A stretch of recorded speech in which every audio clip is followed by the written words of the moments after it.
जनसंवाद न्यूज, सत्य आणि विश्वासाची बातमी।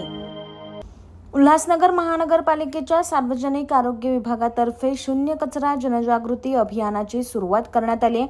महापालिका आयुक्त विकास ढाकणे यांच्या आदेशाने प्रभाग क्रमांक 18 मध्ये अभियानाची सुरुवात करण्यात आली। शून्य कचरा म्हणजे कचऱ्याचे वर्गीकरण करून कचऱ्याची विल्हेवाट लावणे। सुका आणि ओला कचरा वेगवेगळा केला जाणार आहे। ओला कचऱ्यासाठी महापालिकेने कंपोस्ट बनवले। या कंपोस्ट स्पीडमध्ये कचरा टाकून कंपोस्ट केला जाणार आहे, तर सुका कचरा जमा करून त्याची देखील विल्हेवाट लावली जाणार आहे। याची माहिती प्रभागातील नागरिकांना व्हावी यासाठी महापालिकेकडून एक बैठक आयोजित करून नागरिकांना मार्गदर्शन करण्यात आलं। शहरातील नागरिकांनी ओला आणि सुका कचरा याचे वर्गीकरण करून महापालिकेला सहकार्य करावं असे आवाहन सहाय्यक आयुक्त गणेश शिंपी यांनी केले आहे। उल्हासनगर महानगरपालिकेच्या प्रभाग समिती क्रमांक 4 मधील पॅनल नंबर 18 या पॅनलमध्ये शून्य कचरा मोहीम राबवण्याचे आदेश माननीय आयुक्त श्री विकास ढाकणे यांनी दिलेले आहेत। त्या अनुषंगाने आम्ही 1 जानेवारी 2025 पासून या प्रभागात शून्य कचरा ही मोहीम राबवणार आहोत। शून्य कचरा म्हणजे कचऱ्याचे वर्गीकरण करणे आणि आहे त्याच ठिकाणी विल्हेवाट लावणे।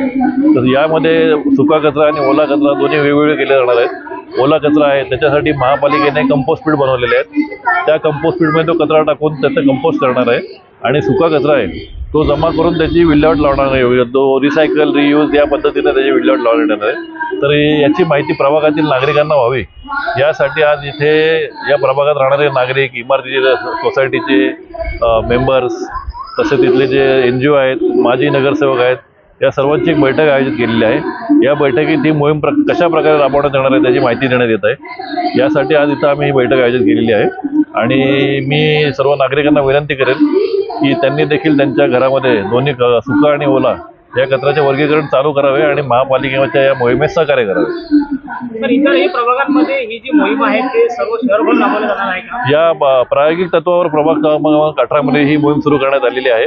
या मोहिमेला यश मिळाल्यानंतर इतर प्रभागात देखील टप्प्याटप्प्याने ही मोहीम सुरू करण्यात येणार आहे। जनसंवाद न्यूज, सत्य आणि विश्वासाची बातमी।